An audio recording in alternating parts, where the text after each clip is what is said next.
नमस्कार। अब देखिए क्या होता है। अब अभिजीत दीपिके इंडिया में उतर चुके हैं। कैसे वो आएंगे जंतर मंतर, क्या तैयारी है, पूरा जंतर मंतर चाक चौबंद कर दिया गया है।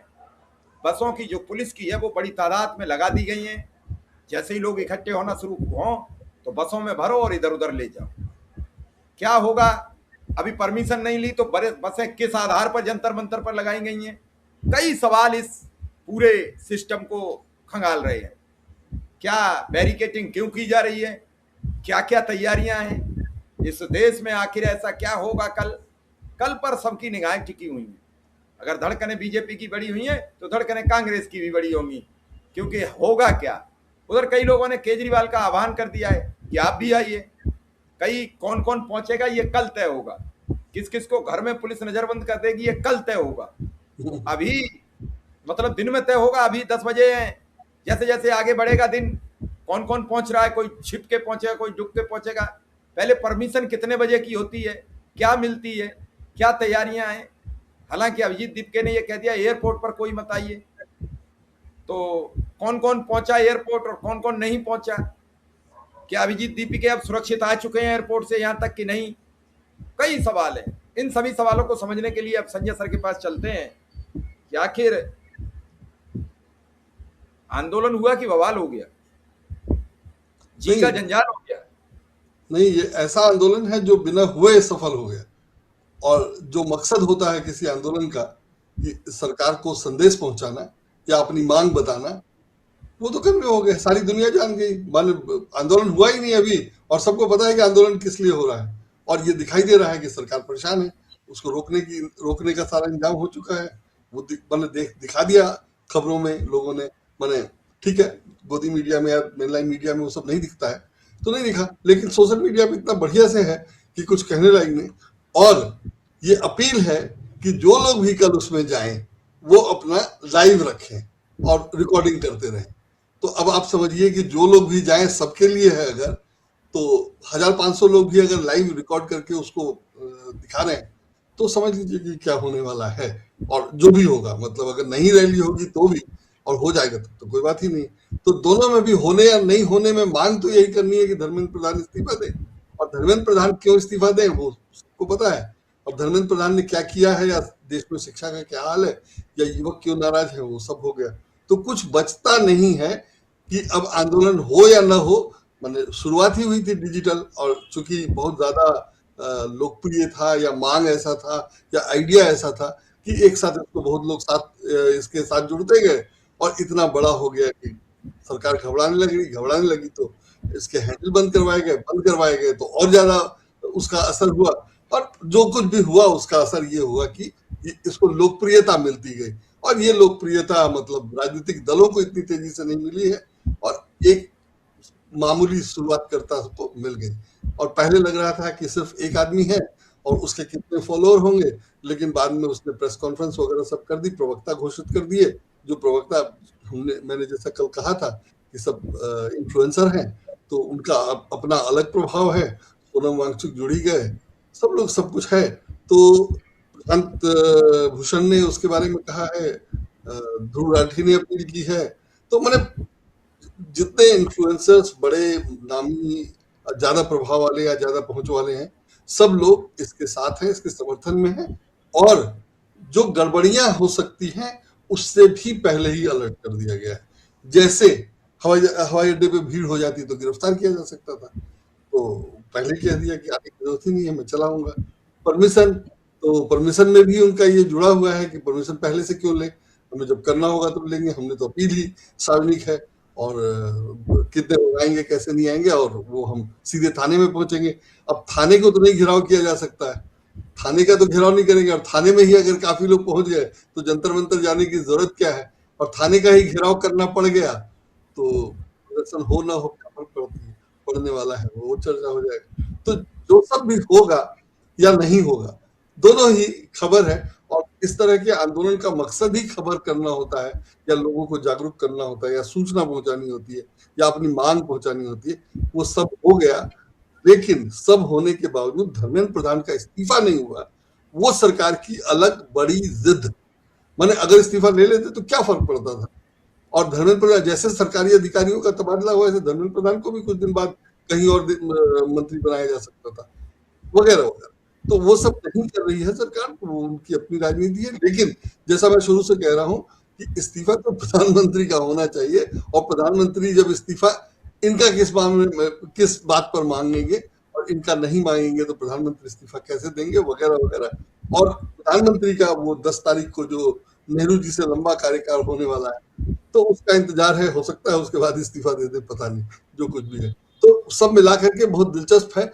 लेकिन उनकी जो तैयारियां हैं वो गौरतलब है, और वो मैं जो मैंने कल दिन भर में हुआ है, 5 तारीख को ये होना था कि 5 तारीख को अगर धर्मेंद्र प्रधान का इस्तीफा नहीं होगा तो सोनम वांगचुक आएंगे, और सोनम वांगचुक इसके गंभीर सबसे समर्थकों और उसमें दिखाई दे रहे हैं। मैंने समर्थन करने को और भी बहुत लोगों ने किया है, लेकिन सोनम वांगचुक वाला, क्योंकि जैसा मैंने कल कहा था कि एलजी के जरिए सोनम वांगचुक को रोकने की कोशिश की गई और सोनम वांगचुक खुलकर आ गए, तो इससे भी थोड़ा मामला गड़बड़ाया है। तो और उसको उन लोगों ने भी समझा है और उसी हिसाब से अपील कर दी है। जब से सुबह 8 बजे के करीब लैंड करने का टाइम है, और कह दिया कि आने की जरूरत नहीं है, पार्लियामेंट थाने पे मिलेंगे, और पार्लियामेंट थाने पे पहुंच करके हम रैली की अनुमति मांगेंगे।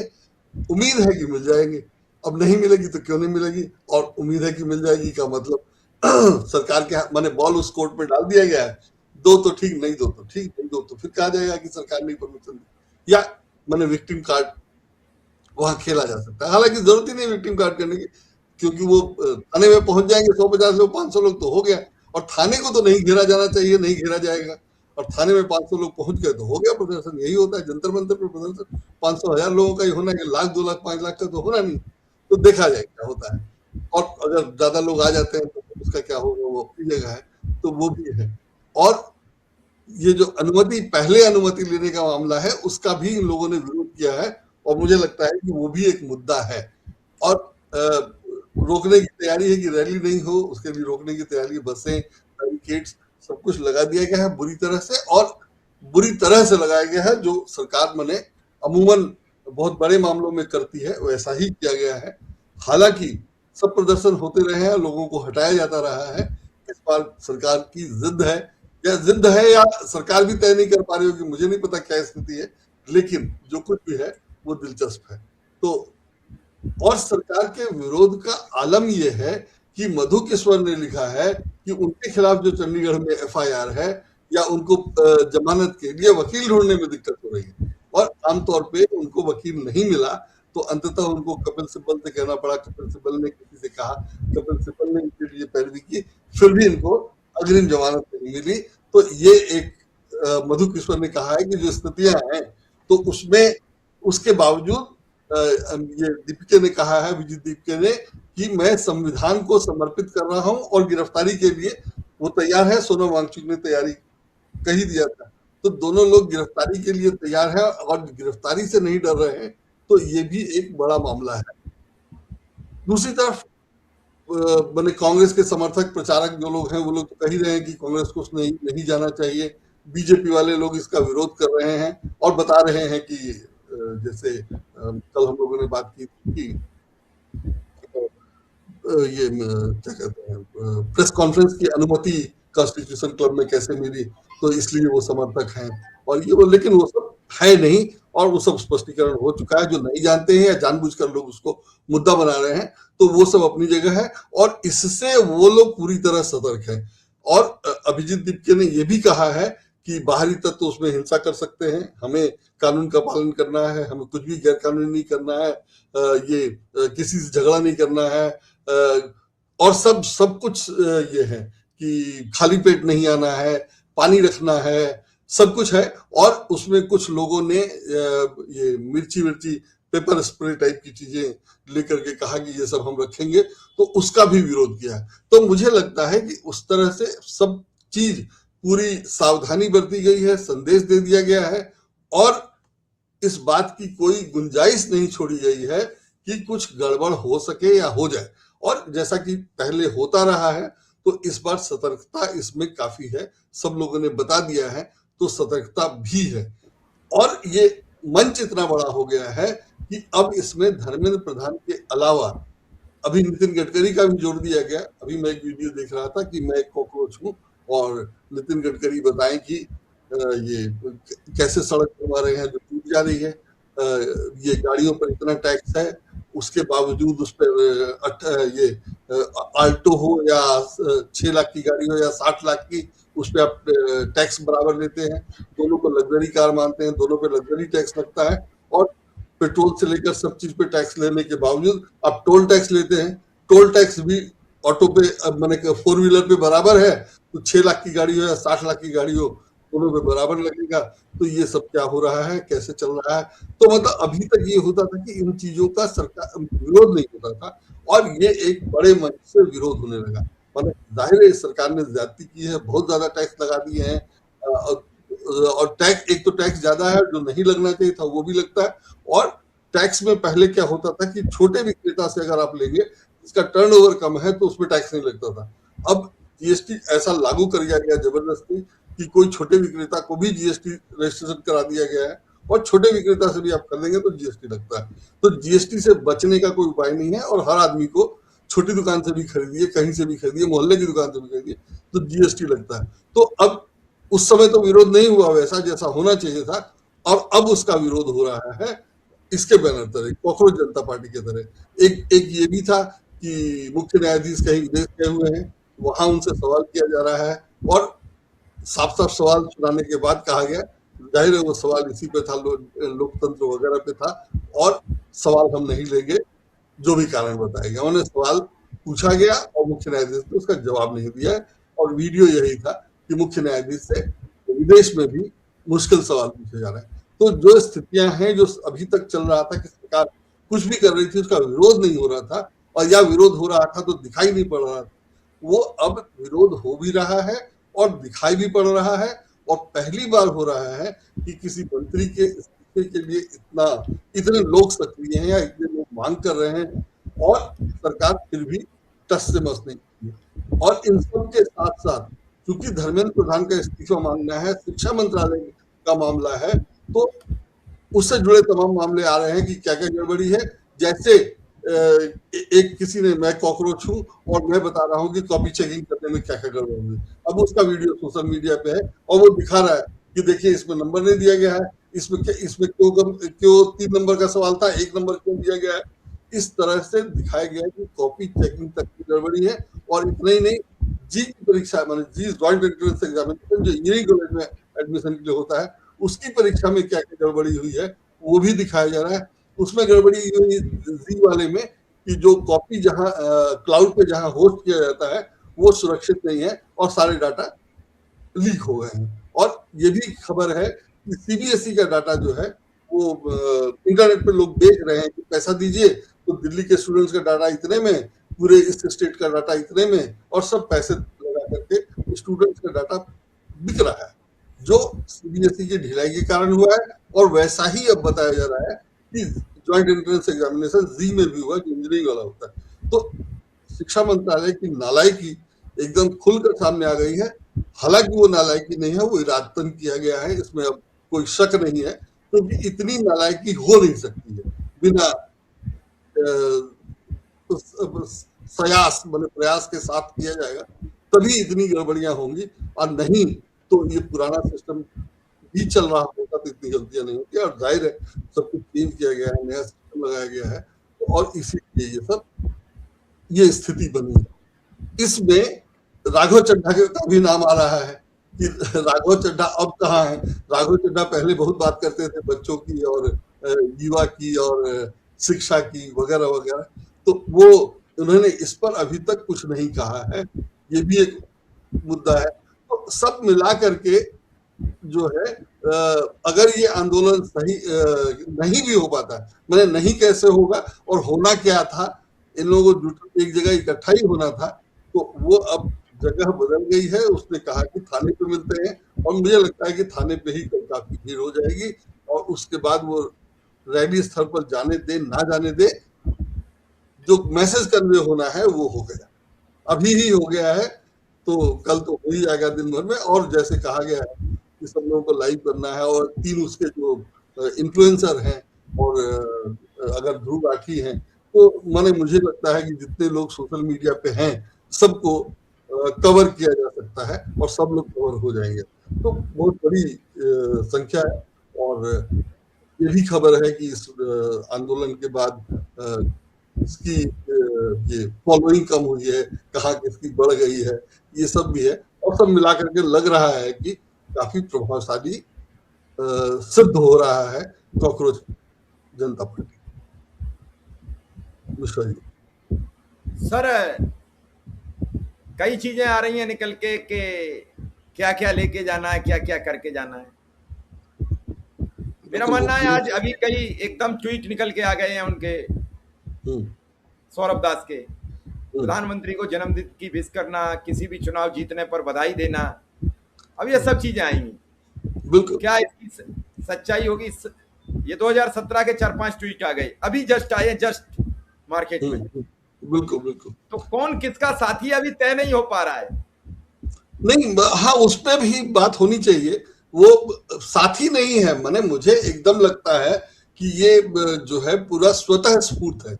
जो मुख्य न्यायाधीश ने कॉकरोच कहा, माने कॉकरोच कहा सवाल उठाने वाले को, और उन्होंने कह दिया कि फर्जी डिग्री है, और बाद में जब वो हुआ तो स्पष्टीकरण में कहा कि हमने तो युवाओं को नहीं फर्जी डिग्री वालों को कहा था। तो जो उन्होंने स्पष्टीकरण दिया वो भी गड़बड़ था। और उसके बाद ही कॉकरोच, मैं भी कॉकरोच टाइप से या मैं कॉकरोच जनता पार्टी बना, तो जाहिर है कि वो मुख्य न्यायाधीश ने जो कहा था उससे नाराजगी थी। और जाहिर है मुख्य न्यायाधीश ने जो कहा था वो सरकार का ही क्या बोलते हैं विचारधारा है या सरकार की ही सोच का विस्तार था, जो लग रहा है, जो दिखाई दे रहा है। तो उसमें जो है अब अगर ये विरोध किया जा रहा है तो ये स्वतः स्फूर्त है, कोई योजना बना करके नहीं किया जा रहा है। या योजना बनाकर किया जाता तो ऐसा नहीं होता, वो कुछ और तरह से होता। या जब किसी का नाम ही नहीं है किसी भी पॉलिटिकल पार्टी के आदमी का, तो या किसी भी पॉलिटिकल पार्टी का ना नाम है ना सहयोग है, तो कह दीजिए कि वो उसका है, वो उसके साथ था, का कोई मतलब नहीं है। मतलब अब कहने को कह दिया जा रहा है कि उमर खालिद के साथ था तो आतंकवादी है। अरे उमर खालिद ही अभी आतंकवादी नहीं है, साबित ही नहीं हुआ, इस पर चार्जशीट ही नहीं है। तो सरकार ने बंद कर दिया तो सरकारी है, तो उसको तो सब कोई मानेगा नहीं और कोई नहीं मानेगा। तो बीजेपी वाले लोग कह रहे हैं कि वैसा है। और जो अभी तक होता रहा है उसमें मुसलमानों की अपील है साफ साफ कि जाने की जरूरत ही नहीं है। अगर आप जाओगे तो पता चला कि आपको फंसा दिया गया, तो आप मत जाओ। तो जितनी सावधानी बरती जा सकती थी वो सब बरती जा रही है। और मुझे इसमें कहीं नहीं दिखाई दे रहा है कि किसी पॉलिटिकल पार्टी का सपोर्ट है, एक बात। और दूसरी बात ये कि बहुत प्लान करके नहीं बनाया गया है। उसकी जो कमी, उसका जो खामी हो सकती है वो सब है। उसका नुकसान अगर होना होगा तो वो भी होगा, लेकिन उसका फायदा ये है कि हम इसको अभी, माने ठीक है कि अभी कुछ भी उसके बारे में कोई भी राय बनाना जल्दबाजी होगी, लेकिन अभी तक ये कहने का कोई कारण नहीं है कि ये प्लान्ड है और इसका कोई राजनीतिक मकसद है। माने शिक्षा मंत्री का इस्तीफा और सिर्फ इसलिए कि वो परीक्षाएं ठीक से नहीं करवा पा रहे हैं या परीक्षा में गड़बड़ी हुई, और जिस ढंग से लड़कों ने माने बच्चों ने या परीक्षार्थियों ने जो खुलासा किया है, उसके बाद नहीं कुछ करने का कोई मतलब नहीं था। मीडिया नहीं करता है, वो अपनी जगह है, मीडिया करता होता तो अलग बात होती, उसका रिएक्शन जाहिर है अलग तरह से होता, वो पॉलिटिकल रिएक्शन हो सकता था। जैसे सेबी ने एक्शन लिया उसके वो राजेश एक्सपोर्टर पे, तो वो अपनी जगह है, उसका तरीका, उस पे पवन खेड़ा ने प्रेस कॉन्फ्रेंस की। लेकिन शिक्षा मंत्री वाला जो मामला है वो युवाओं के बीच, युवाओं के लिए ही छोड़ गए, और एकदम ये मुझे स्वतः दिखाई दे रहा है। तो इसलिए ये कहना कि किसी पार्टी का है, मुझे यकीन नहीं। और दूसरे, जो देश या जनता या जो लोग अन्ना आंदोलन से धोखा खाए थे, तो ठीक है कि वो दूध का जला भी छाछ भी फूक फूक कर पीता है, लेकिन ये दूध है ही नहीं या छाछ है ही नहीं। मैंने लिखा कि ये कोल्ड कॉफी है, बिल्कुल अलग चीज है। और इसको कोल्ड कॉफी की तरह देखिए तो इसमें फूकने की जरूरत ही नहीं है, तो बिल्कुल ठंडा है, इसके गर्म होने की कोई गुंजाइश ही नहीं है। लेकिन वो बुला भी नहीं रहा है पॉलिटिशियंस को, उसने बुलाया भी नहीं है, तो पॉलिटिशियन ना जाए, वो बुलाया भी नहीं है उसने, और जिनको जाना है वो ऑलरेडी सपोर्ट की घोषणा कर चुके हैं। तो मुझे नहीं लगता कि इसमें पॉलिटिशियंस के अलग होने से कुछ फर्क पड़ेगा, या अगर पॉलिटिशियंस इंतजार कर रहे हैं कि क्या है तो ठीक है, वो इंतजार करें, उसमें कोई दिक्कत नहीं है। और मुझे नहीं लगता कि सिर्फ इनके विरोध से कुछ क्रांति हो जानी है, सरकार छोड़ दे, सरकार इस्तीफा दे देगी या ऐसी कोई क्रांति हो जानी, क्योंकि पुलिस तो रोकेगी ही, और इनकी तैयारी ऐसी नहीं है कि हम जो है कुछ भी हो जाए और हम तो विरोध प्रदर्शन करेंगे ही। वो साफ साफ कहा हुआ है कि हम कुछ भी जबरदस्ती नहीं करेंगे। हाँ, पुलिस वालों को देने के लिए फूल भी लेके जाएं और उनसे कहें कि ये सिस्टम जो है काफी भ्रष्ट है और हम तो प्रभावित हैं, आपके बच्चे भी प्रभावित होंगे, आज नहीं है तो कल होंगे। तो इस तरह के रुख में मुझे नहीं लगता कि ना पार्टी में कुछ गड़बड़ी लगती है और ना किसी गड़बड़ी की गुंजाइश लगती है।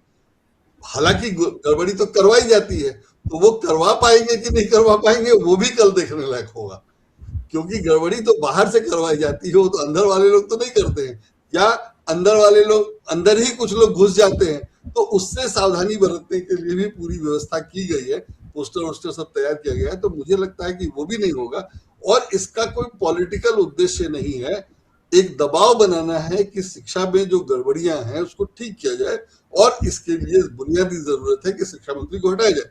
हालांकि मुझे नहीं लगता कि बीजेपी में कोई दूसरा आदमी है जो आ जाएगा तो क्रांति हो जाएगी। और धर्मेंद्र प्रधान कुछ गड़बड़ करते हैं, तो गड़बड़ी तो हो रही है इसलिए कि बीजेपी ऐसे ही काम करती है, तो वो अलग मामला है, लेकिन जो दबाव बना है वो दिखाई दे रहा है और इसीलिए इसका असर है कि अंततः मामला प्रधानमंत्री पे ही जाता है। अगर सिर्फ शिक्षा मंत्री पे जाता होता तो उनको हटा करके आगे बढ़ते, अगला काम करते, कहते भाई कि हाँ हटा दिया, आगे से ठीक करेंगे।